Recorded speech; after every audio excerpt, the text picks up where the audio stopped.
We all saw the press conference. Bills owner Terry Pegula said that they needed massive changes because this team needed to get over the proverbial playoff hump.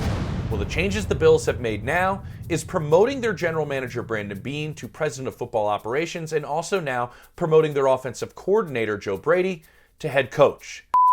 What? The Bills were always going to go with an offensive-minded head coach. It was a lock. And when you look at the candidates that they were looking at, they all had familiarity with the organization. Why? Because if you want a quick turnaround, if you don't want to waste any of the years of Josh Allen's prime, making sure that there's continuity is very high on your list. And outside of that dreaded press conference, the Bills are actually a pretty well-run organization. So keeping that continuity and making sure that your team-building philosophy and your structure remain intact were very high on the list as well. It was also explained to me like this about Joe Brady. He has had a top 5 offense in terms of points and total yards. They had the #1 rushing offense in football this past year, and they've done all of that with a patchwork wide receiver room.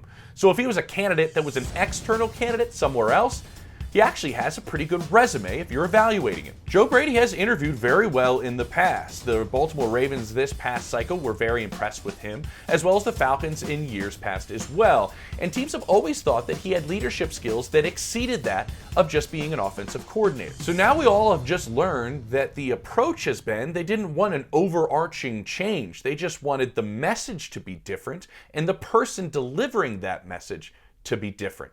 Is that enough change? Brandon Beane's banking on it. We'll find out.